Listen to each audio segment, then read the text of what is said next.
Usa ka pagtuo, usa ka tingog,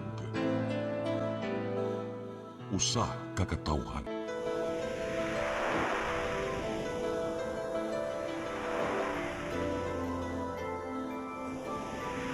Cebu Catholic Television Network.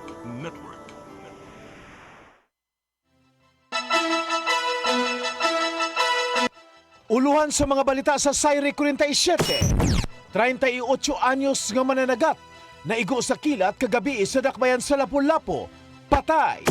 Kaso sa leptospirosis sa Central Visayas, misaka na sa 141. Overloading sa mga pampublikong sakyanan, tutukan sa dakbayan sa Mandaue.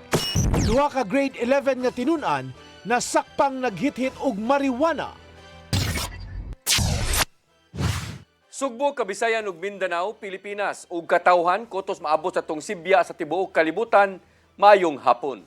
Live kita karon sa CCTN Channel 47 ug kini ang tulumanon sa nag-unang kasayuran nga angay natong masayran. Sa nga ni Attorney Danica Caballes, ako si Dennis Tabar ug kini ang Sayre 47.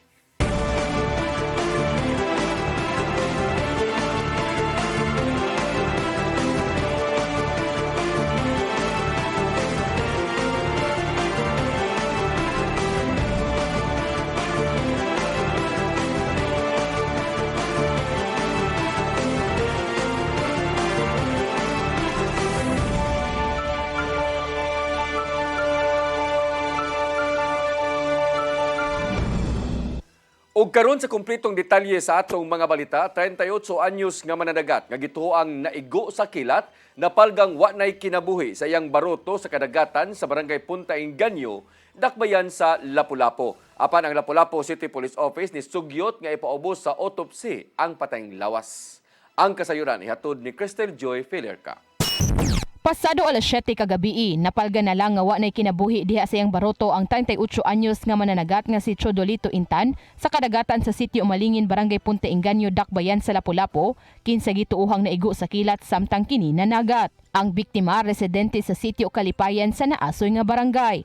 Matod sa iyang kapuyo nga si Teresita Kaay, 35 anyos, nga nigikan sa ilang panimay si Intan pasado alas 3 sa hapon. Sigon pa niya nga sa pagikan ni ini, nagdagom na apan wa pay mga pagdugdog og kilat. Nisaysay si Kaay nga kung managat ang iyang kapuyo, mauli na kini sa ilang panimay pasado alas 5 sa hapon. Apan kagabi, gikatingalad-an niya nga ngit-ngit na apan wa pa kini makabalik gikan sa dagat. Wa usab niya masubay sa baybayon tungod kay nagbantay siya sa iyang 8 ka mga anak ug ang iyang kinamanghuran usa pa ka buwan. Samtang siya nagpaabot, kalit na lang nga adunay usa ka bata ang nituktok silang panimay aron sa pagpahibaw kaniya sa gidangatan sa iyang kapuyo. Sa iyang pag-abot sa nahisgotang lugar, didto niya nakumpirmar nga wa nay kinabuhi si Intan. Mo to nagmas man siya, nagmaskara, nabulit yung kuan. Akong gitangtang, iyang mata naglugok sa dugo o iyang baba nga nagmurag na nagbuo nga ba. Kaganihang buntag, samtang naghuwat sa patayng lawas sa iyang kapuyo, nag-andam si Kaay og kanon, sigarilyo og ang paborito ni ini nga inununan. Samtang nanawagan si Kaay ngadto sa lokal nga kagamhanan nga unta siya matabangan sa pagpahiluna sa patayng lawas sa iyang kapuyo ug sa ilang adlaw-adlaw nga panginahanglanon ilabi na gyud nga wa siya'y trabaho. Hinuon nibutyag si Mark Anthony Bautista, ang pangu sa Lapu-Lapu City Public Information Office, nga mopadangat og tabang ang lokal nga kagamhanan. We'll receive assistance from the city and the city government will also cover the burial expenses and has assured the family nga mapahimutang og tarong ang iyang haya. Dugang paniana, nag-andam na usab og mga relief boxes ang City Social Welfare and Development Office aron nga ihatod sa panimay ni Kaay. Subay sa mong balita, ang Lapu-Lapu City Police Office ni sugyot nga ipaubos sa autopsy ang patayng lawas sa biktima aron sa pagkumpirmar kung kilat bagyod ang hinungdan sa kamatayon ni ini. Hindi pa kita ka-confirm mo kilat gi nakaigo sa iya kung sige wa man ka nakakita. Then based sa katong sa area sa atong crime scene is wa ito nakita dito nga murag sunog. Ay gamay sa yantiyan pero kinahanglan gid nato siya pa-under autopsy. Hinuon ang pamilya kumbinsido ra nga kilat mo hinungdan sa kamatayon ni Intan. Gikumpirmar usab ni Jomer Iclarino, ang weather specialist sa Pag-asa Mactan, Visayas, nga aduna sila gi-issue nga thunderstorm advisory kagahapong adlaw ug lakip sa apektado ang dakbayan sa Lapu-Lapu. Crystal Joy Felerca, CCTN News. Department of Health 7 nakatala og 141 ka mga kaso sa leptospirosis sa Central Visayas gikan sa Enero hangtod kini sa Agosto 5 karong tuiga. Resulta kini sa mga sagunson nga pag-uwan ug misangpot usab sa pagbaha. Ang kasayuran ihatod ni Gian Navarro. Nakatala ang Department of Health 7 og 141 ka mga kaso sa leptospirosis gikan Enero hangtod Agosto 5 ning tuiga sa Sugbo ug Bohol. Mas taas kini og labaw pa sa katunga gikan sa 89 ka mga kaso nini sa rehiyon niadtong tuig 2024. Kung isgutan ng age group, ana sa 36 anyos ang sagad sa mga pangidaron nga nalandig sa tambalanan sa maong sakit. Samtang ana sa usa ka tuig ang pangidaron sa labing batang nataptan sa leptospirosis og 75 years old usab ang labing idaran. Nakita ni Dr. Jonathan Neil Erasmo nga resulta kini sa mga pagbaha nga natala dala sa sagunson nga pag-uwan. Sa ilang monitoring, nagagikan sa mga urban areas ang kasagaran sa mga nataptan sa leptospirosis. Makuha ang kagaw gikan sa hugaw sa ilaga nga masagol sa baha ug masulod kini sa lawas sa tao pinagi sa mga samad-samad. Sa nakuha ni sa karating baha, no? In fact, diri sa Metro Cebu ug sa ubang mga lugar, no, even sa national, ang paglusong gud sa tubig sa baha, no, mao'y primary reason, no, nga naong natakdan sila. Hinuon adto na sila igong supply sa prophylaxis katambal aron kapanalipdan ang leptospirosis. Giapo dinon kini sa matag local health units sa kada LGU. Ito na gitawag nga pre-position drugs, no, apil ni siya ato ang tambal nga gi-prepare in kaso og dunay ko ano, labi na diri sa mga flood prone nga mga areas. Mong gipahinumduman sa DOH-7 ang katawhan nga maglikay gyud sa paghumod sa baha sud sa taas nga panahon. Kundi man kalikayan, kinahanglang hugasan dayon ang bahin sa lawas nga exposed sa baha aron dili na masulod sa lawas ang kagaw. Mupahiling dayon sa doktor kung adunay gipamating sintomas sa leptospirosis. Fever gyud na mag-una gyud na, no, nya chills, no, nya kasagaran dunay redness sa eye o nya kanang very typical, no, of the infection. So hilanat gyud atong bantayan.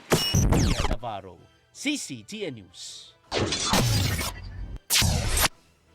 Duha ka mga bag-ong Sugbo-Cas facility sa siyudad sa Sugbo gibuksa na sa Department of Health dinhi sa Region 7 ug sa Vicente Soto Memorial Medical Center.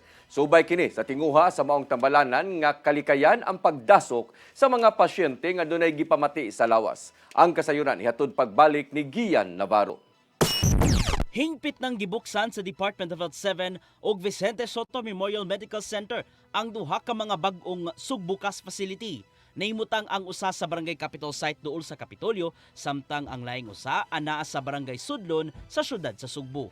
Kumpleto hinuon kini sa mga pasilidad nga susama sa usa ka mini hospital aron atibanon ang mga pasyente gikan sa pagpa-check up, laboratory services, minor surgeries hangtod na sa pagpanganak.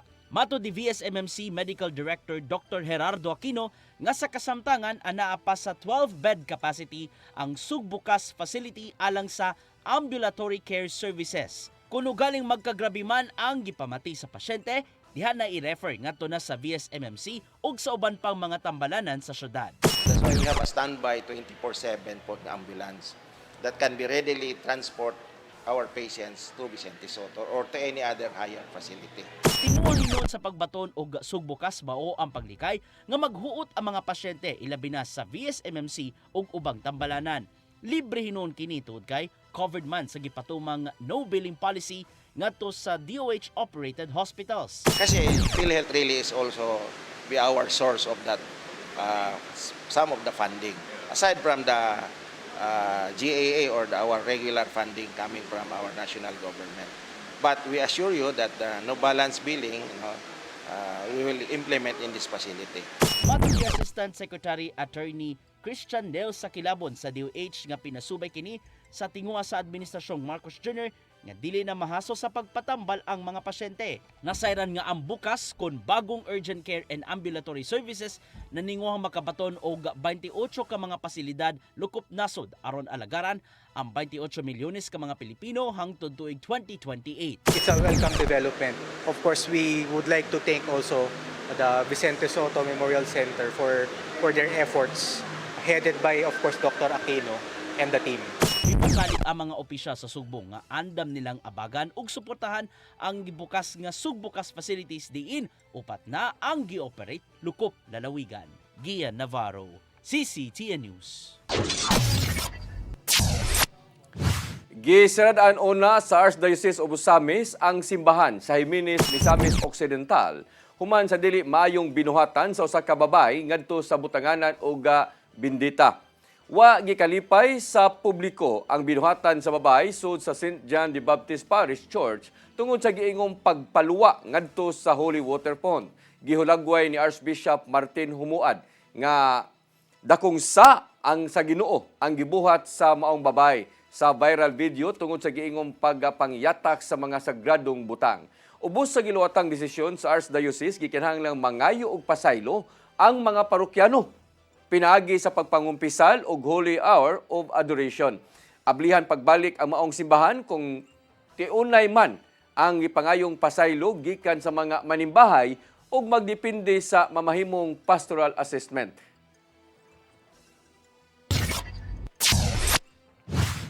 Nasuta sa Cebu City Environment and Natural Resources paingon ng madugta ang uban pang mga bakhaw sa barangay Kugon Pardo human sa gihimong flood mitigation project. Tuyong gisusi sa Sinro ang mao nga mangrove plantation nga natandog tungod sa gihimong proyekto sa Department of Public Works and Highways. Mao nanawagan ang Sinro nga gikinahanglang masulbad na og anam-anam ang pagkadugta sa mga punuan sa bakhaw aron dili kini maamong ang uban. Giduso na usab sa konseho ang motion aron hangyoon ang Sinro og DPWH sa paghatag og comprehensive report labot sa pagsalbar sa mga punuan sa bakhaw. Buot usab ni Konsehal John Alcober nga magpahigayon og executive session aron tukion ang mga kasulbaran human sa kontrobersyal nga proyekto sa DPWH nga mokantidad og 97 milyones ka pesos.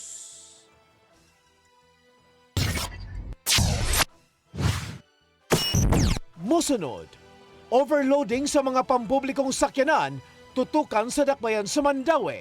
Kana og daghan pa mga balita sa pagbalik sa Sayre 47.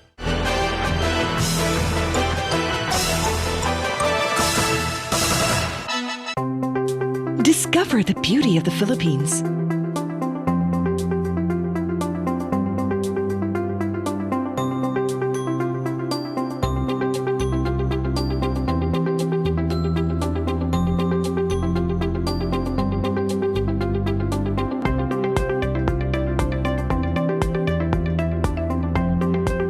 With Philippine Airlines, the country's flag carrier.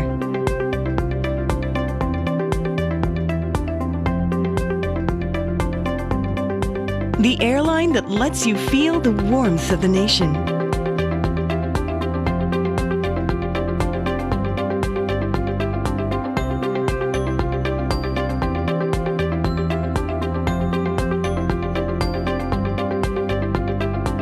Mabuhay!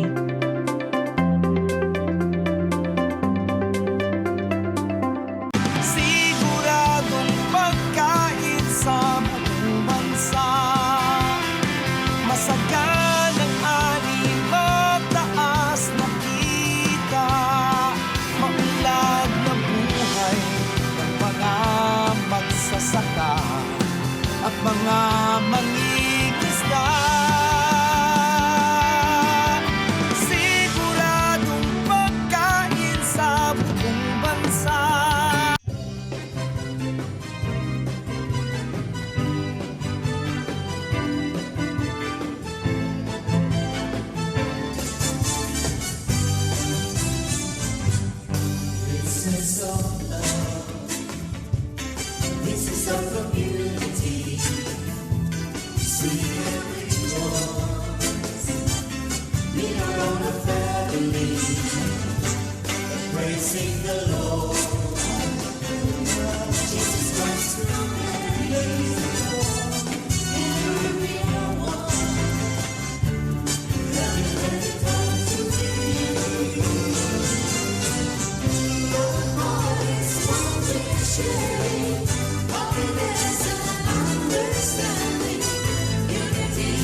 Congratulations! Nunito Tatay Dodong A. Lamchua, awarded as Cable TV Maverick, Father of Cable TV in the Philippines, given by Philippine Cable and Telecommunications Association Incorporated, PCTA, from Phil Products Group of Companies.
I am the God that healeth thee.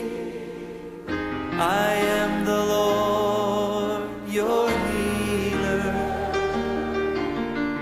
I sent my word and healed your disease. I am the Lord, your healer. I am the God that healeth thee. I am the Lord, your healer. I sent my word and healed your disease. I am the Lord, your healer. I am the God that healeth thee. I am the Lord, your healer. I sent my word and healed your disease. I am the Lord, your healer. I am the God that healeth thee. I am the Lord, your healer.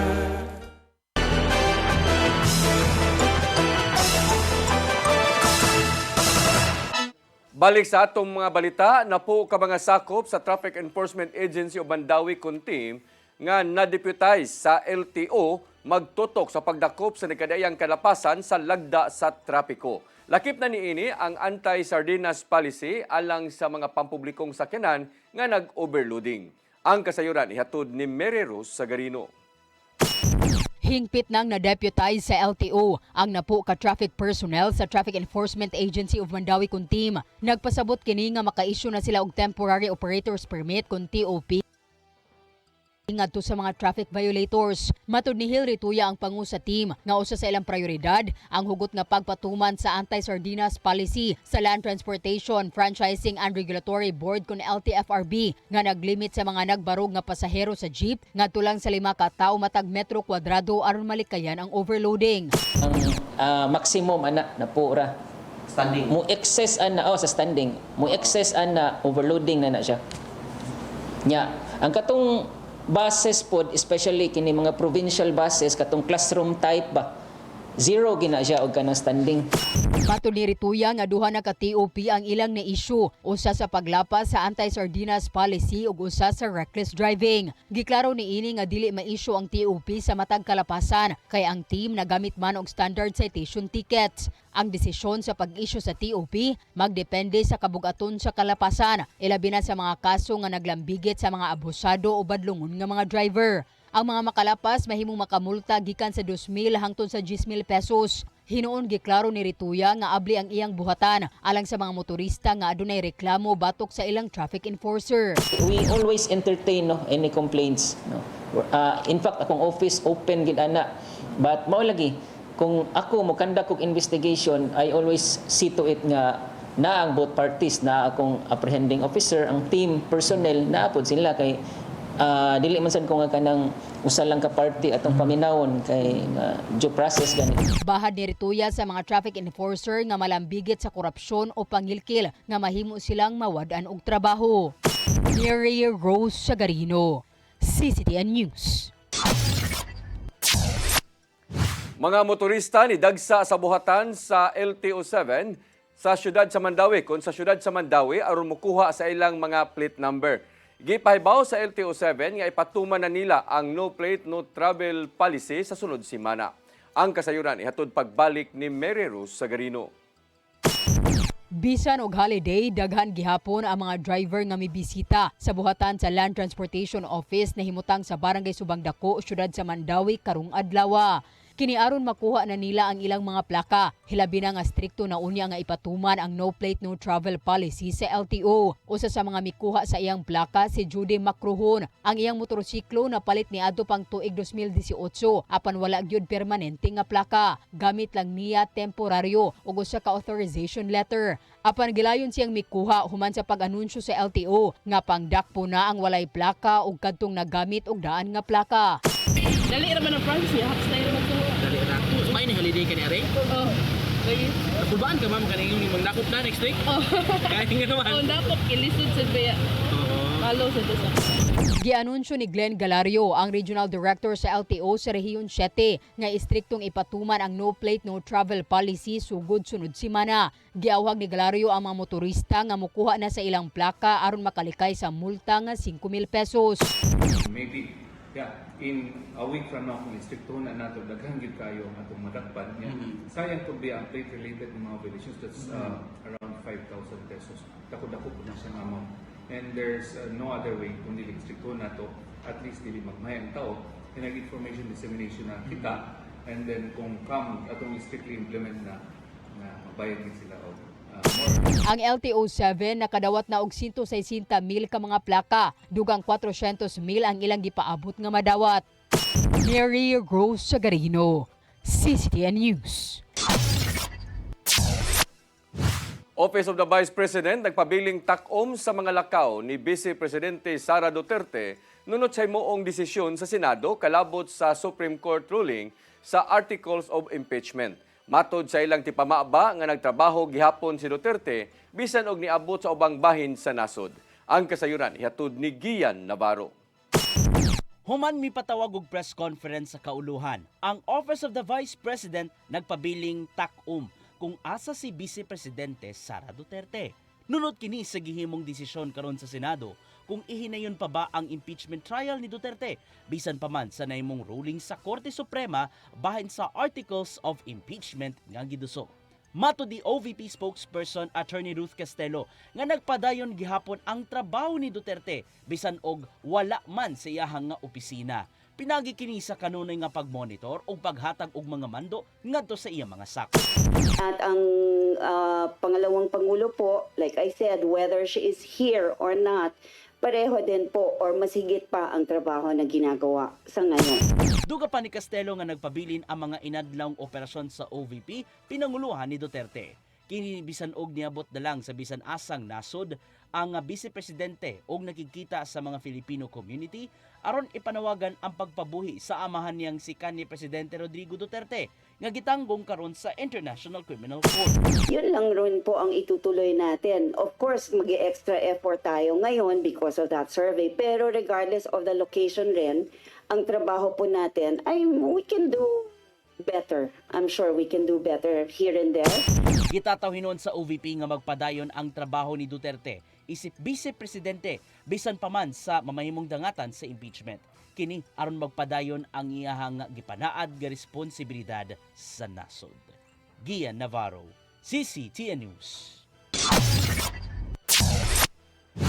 Gipasigarbo ni Gobernador Pamela Baricuatro ang mismong katawhan sa probinsya sa Sugbo, nunot ning kasaulugan sa ika-456 nga founding anniversary karong adlaw. Gikalipay ni Balik 4 ang naangkon sa Sugbo tungod sa pagpaningkamot sa katawhan gikan sa pagtipig sa kabilin, pagpakita sa talento ug ilang kakugi.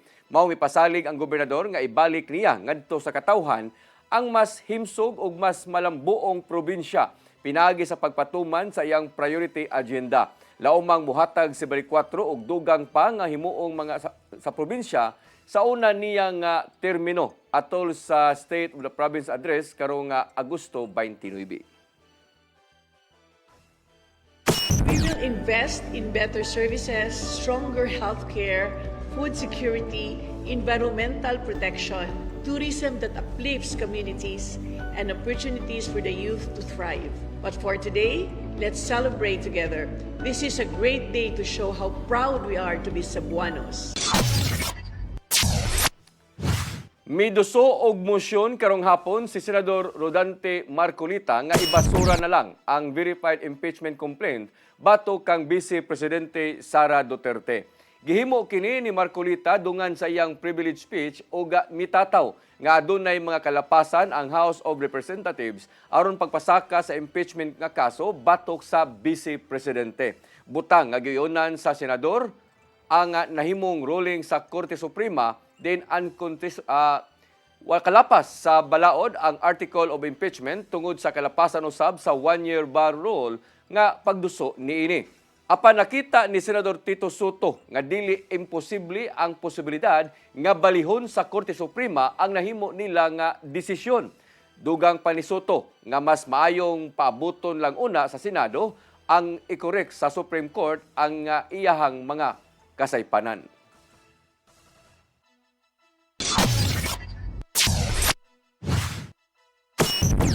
Mosunod, duha ka grade 11 nga tinun-an nasakpang naghit-hit og marijuana kana og daghan pa mga balita sa pagbalik sa Sayre 47.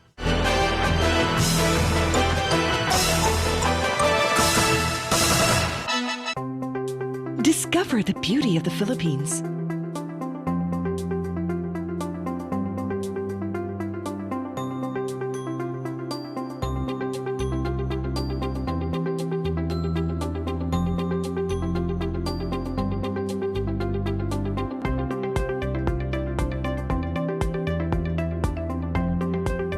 With Philippine Airlines, the country's flag carrier.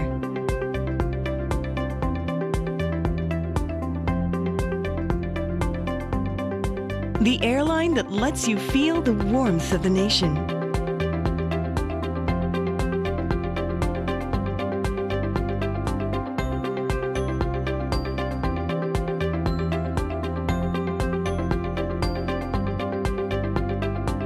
Mabuhay!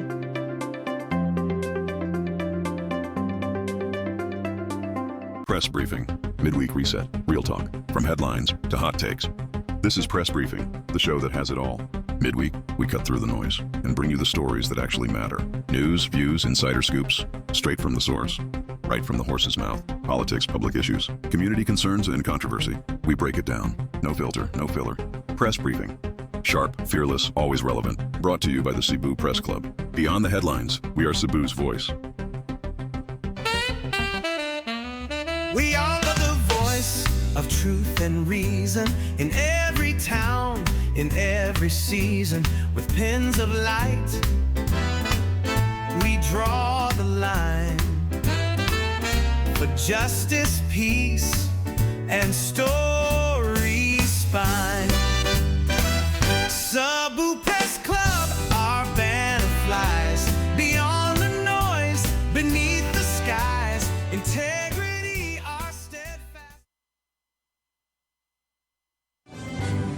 Voices of love, voices of community, sing and rejoice. We are all a family.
Your song. Your music. Your listening pleasure. Sing it, Cebu! And if I don't need you, This, my darling, I've been told. Jody was the girl who lived next door.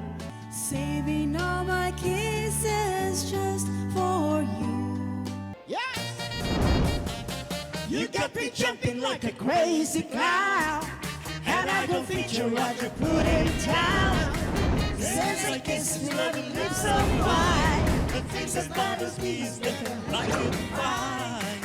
Hey, hey, set me free. Stupid Cupid, stop picking on me.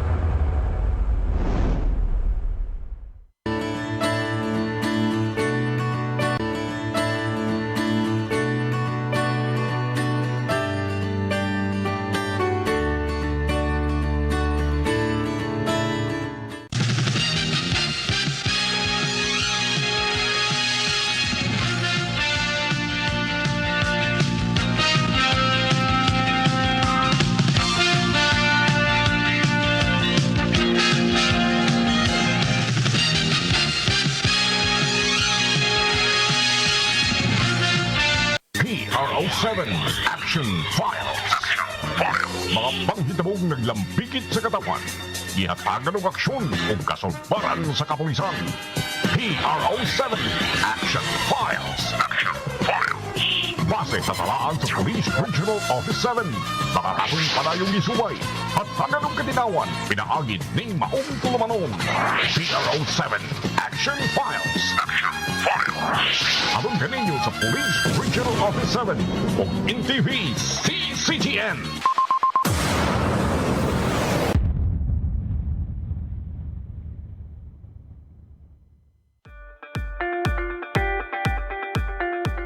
Congratulations! Nunito Tatay Dodong A. Limchua, awarded as Cable TV Maverick, Father of Cable TV in the Philippines, given by Philippine Cable and Telecommunications Association Incorporated, PCTA, from Phil Products Group of Companies.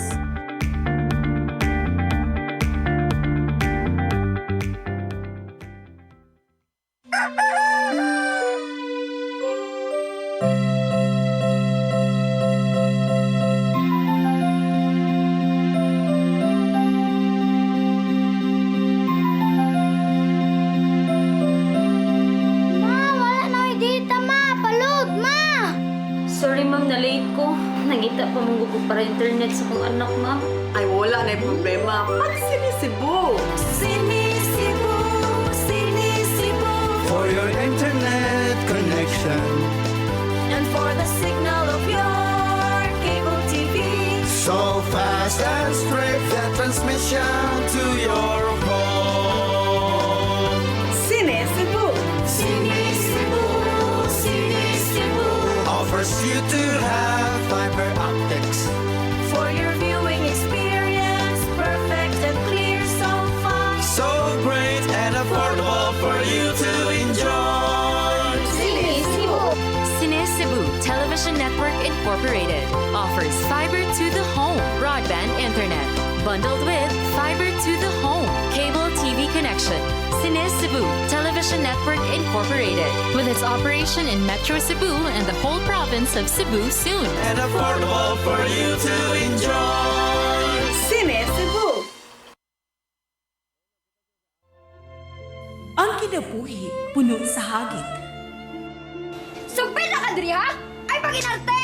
Pagdita ka! Puno sa pangutana. Bata pa gani ka kayo? Naguyab-uyab na ka? Kinsa man ang mga masakitin nato din ay karoon na kinsa! Kung si buti mo'y pasabot, Daddy. Puno sa luha. Pagpili pa, ako nga imong anak o kanay imong mga babae. Kasuko. Yung ano pa? Ano itang ka ni Papa? Apan bisan mangit-ngit pa ang imong kalibutan, aduna pa'y nagpahiping kahayag. Aduna ka pa'y kasumbungan. Mga laman, hanap na. Dear Tatay, Tunog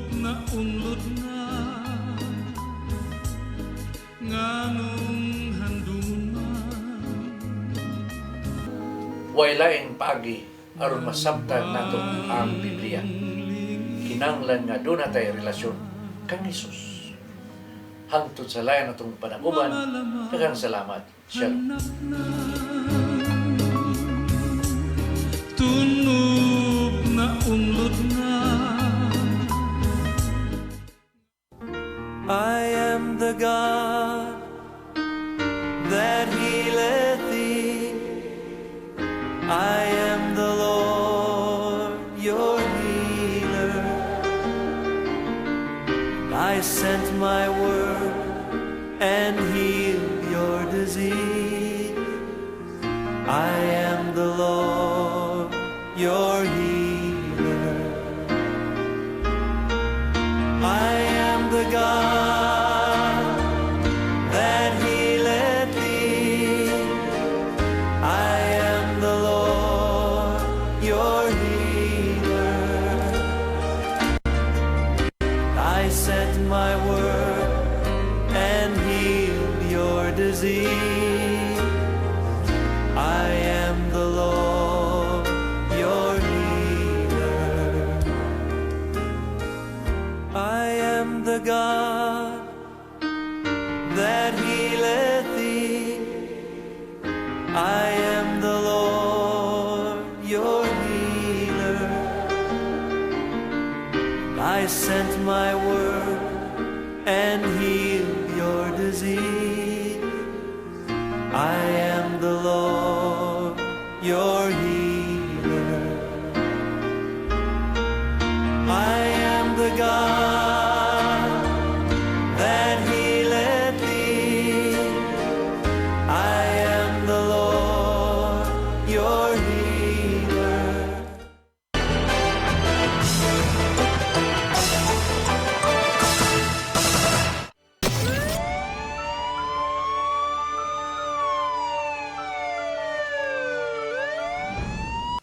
Balik sa ato mga balita, tulo ka mga tao nadakpan sa anti-illegal drug operation sa PDEA Bohol Provincial Office. Sa usa ka drug den sa Rakbayan sa Tagbilaran kagabi. Usa sa mga nadakpan ang nagpadagan og drug den samtang ang duha pulos mga construction worker nga naatlan nga nagsuyop og shabu. Ang kasayuran ihatod ni Arnold Bustamante. Dahil drug din nga namutang sa Nakbayan sa Tagbilaran, naggerunda sa mga operatiba sa PDEA Bohol Provincial Office alas 6:07 sa gabi nga nahimutang sa Purok 8 Barangay Kugon sa mong syudad nga may resulta sa pagkasikop sa tulo ka mga tao apil na ang ilang target. Ang Regional Director sa PDEA 7 nga si Joel Plaza nila sa nadakpan nga mo'y target sa operasyon nga mausab ang nagpadagan sa drug den nga si alias Ray 31 anyos nga residente ra usab sa mga dapit. Lagip sa nadakpan ang duha ka construction worker nga naatlan nga naghingos og shabu sa sulod sa drug den nga silang alias Romulo, 39 anyos, taga Carmen Bohol, ug alias Jonathan, 33 anyos, taga Danao, probinsya sa Bohol. Nagkuha sa mga sakop sa PDEA Bohol ang 12 ka pakete sa gituang shabu nga motimbang sa 290 gramos nga dunay average market value nga 136,000 pesos. Ang pil sa nakuha sa mga operatiba ang buy bus money, cellphone nga gigamit sa transaksyon ni alias Ray o gumang ebidensya. Ang mga nakuhang shabu giduso na kini sa PNP Bohol Forensic Unit Laboratory alang sa himuon nga chemical analysis. Mato ni Lia Alcantara, ang information officer sa PDEA 7, kaduha ka semana nila nga gipaubos sa case build-up ang maong drug den. Human sila makadawat og report ikan sa kasaligang tinubdan. Gingo makabaligya si alias Ray og 50 gramos nga shabu matag semana di diha raw sa drug den gamito ng illegal nga drugas bugti sa bayan niini. Giandam na ang kasong ipasaka sa PDEA 7 batok sa mga suspitsado ug ilang gipasabot nga aga madakpan nga nagpadagan og drug den magatubang kini og labing dako nga silot nga mao ang pagkabilanggo niini sa tibuok kinabuhi ug multa nga tunga sa milyon nga tuna sa 10 milyones ka pesos. Samtang ang madakpan nga naghingos og shabu sa sulod sa drug den doon na kinisilot nga pagkabilanggo ngadto sa 12 ka tuig ug usa ka adlaw ngadto na sa 20 ka tuig ug multa nga 100,000 pesos ngadto na sa 500,000 pesos. Arnold Bustamante, CCTV News. 18 anyos nga lalaki nga midangop sa Basak Barangay Hall sa Dakbayan sa Lapu-Lapu aron mangayo og tabang sa iya nga medikal nga panginhanglan. Human gitabangan siya og kulata sa 11 ka mga lalaki niadtong Agosto 4. Ang biktima nakaangkon og mga samad ug bunog sa rekadiyang bahin sa iyang lawas. Ang kasayuran ihatod ni Cristel Joy Filerca. Bitbit ang iyang medical certificate o reseta nidangop sa Basak Barangay Hall kagahapon sa buntag ang 18 anyos nga lalaki nga si Christoph Balneg uban ang iyang inahan nga si Christine Balneg nga taga Barangay Marigondon, Lapu-Lapu City aron nga mangayo og tabang pinansyal sa barangay para sa mga tambal nga iyang gikinahanglan. Kinitungod kay pasado alas 11:30 sa gabi niadtong Agosto 4, gitabangan siya og kulata sa 11 ka mga lalaki nga wa niya mailhi sa Pakpakan Road, Barangay Basak. Sa maong higayuna, gikan silang nagbuhat og project ug padung unta niyang ihatod ang iyang classmate sa Basak Barangay Hall. Apan sa paglabay nila sa nahisgotang lugar, kalit na lang siyang gidagmalan. Kulata ko og 11 ka buok nga bata. Anong man may rason? Kay ilagi kabuangan akong mama sa work niya, nitabang ko sa akong mama niya. Na timingan ko nila dito sa Pakpakan. Batod sa inahan nga si Christine, nga posibleng gibawsan ang iyang anak sa mga lalaki tungod sa iyang pagdepensa kaniadto sa iyang gitrabahoan usa ka buwan ang nilabay. Sila mga iba sila nagsabaw. Ingon na ako sa kauban nako na ayaw lang pansinin kay hindi man sila mopalit. Tapos ayun na, minura na niya ako parang mga 10 times o higit pa. Tapos sinumbong ko sa anak ko. Sabi ko, nak, ang kanang mga bata, minura ako kanina. So nag-abot sila, hinabol niya. Paghabol niya, binabato kami ng malalaking bato.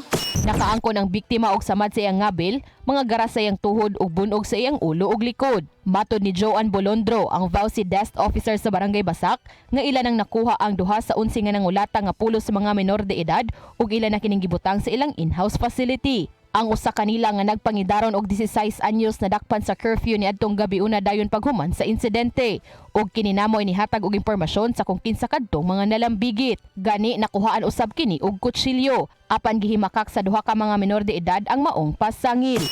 Dito tinod, wala rami ato na, nisunod rami ato na among rami ba? Kay sila tinong latad to na among rami kay nagkuyog ni uban man may paglingkod pero lain to sila. Ilong gikon, damay. Dito sa data ko na. Tambay ra pud gikan mi adto sa okis. Sa kasamtangan, padayon pang gipangita sa BPSO sa Barangay Basak ang siyam nga mga nalambigit. Crystal Joy Felerca, CCTN News. Duha ka grade 11 nga tinun-an sa tunghaan sa dakbayan sa Sugbo gisikop human naatlan nga naghit-hit og marijuana sa Barangay Sambag 1 kagahapon. Usa sa mga dinakpan mibutyag nga wa siya magtuo nga marijuana di ay kadtong ilang gigamit sa pagpanigarilyo. Ang kasayuran ihatod ni Arnold Bustamante. Duha ka tinun-an sa grade 11 ang nasakpan sa mga sakop sa Abiliana Police Station 2 sa Cebu City Police Office nga naghit-hit og marijuana sa Sitio Amor, Barangay Sambag 1 sa Sugbo. Ang mga gipang pusasan mao silang alias Claire, 18 anyos, taga Sitio Paseo, Banawa, Barangay Guadalupe, ug alias Kaykay, 16 anyos, nga residente sa Sitio Hilka, Barangay Busay sa siyudad sa Sugbo. Nakuwag kang kanila aga duha ka linikit nga papel nga dunay sulod sa pinaugang dahon sa marijuana nga dinagkuta na og usa ka lighter. Sa investigasyon sa Abiliana Police Station 2 nga nakadawat sila og tawag sa 911 hotline nga ipavalidate ang mihatag og impormasyon nga dunay padayon nga pat session sa mga dapita. Dali nga meresponde ang mga personel sa Station Drug Enforcement Unit sa pagpagulo ni Police Captain Charlie Ancheta. Og ilang naabtan ang duha nga nagtabako sa linikit nga marijuana tungod silang gihimo gipusasan na 18 anyos ug gidala ang duha sa police station alang sa pagpaubos kanila sa investigasyon. Giturn over na sa Department of Social Welfare and Development ang 16 anyos aron ipaubos sa debriefing. Sigo ni alias Claire nga wala sila masayod nga marijuana di ay kadtong ilang gisuyop nga sigarilyo. Gipasabot niya nga neto sila sa mga dapit aron manigarilyo sa dili pa sila mamauli uban siyang classmate nga si Kaykay. Apan ilang naabtan ang laing nga mga lalaki nga nanigarilyo sab nga wala sila makailan niini. Gitunulan sila og tag sa kastik o ginagkutan silang dala nga lighter og ilang gigamit sa pagtuo nga normal ra kini nga sigarilyo. Giangkon hinuon ni Claire nga nakagamit na siya og marijuana sa una apan wala siya magtuo nga kadtong gihatag sa estudyante illegal nga drugas de kini. Nangayog pasaylo si Claire sa kapulisan dungan sa saan nga dili na musubli sa paggamit og marijuana ug mopadayon sa pagtungha. Giandam na ang kasong kalapasan sa Section 11 Article 2 Republic Act 9165 ang ipasaka nga kaso sa kapulisan batok sa duha ka mga tinun-an. Arnold Bustamante, CCTN News. Mao kadtong naglangkob sa atong mga balita sa Sayre 47 sa nga ni Attorney Danica Caballes, ako si Dennis Tabar. Hangtod ugma dinig hapon sa inyong paboritong tulumanon, Sayre 47.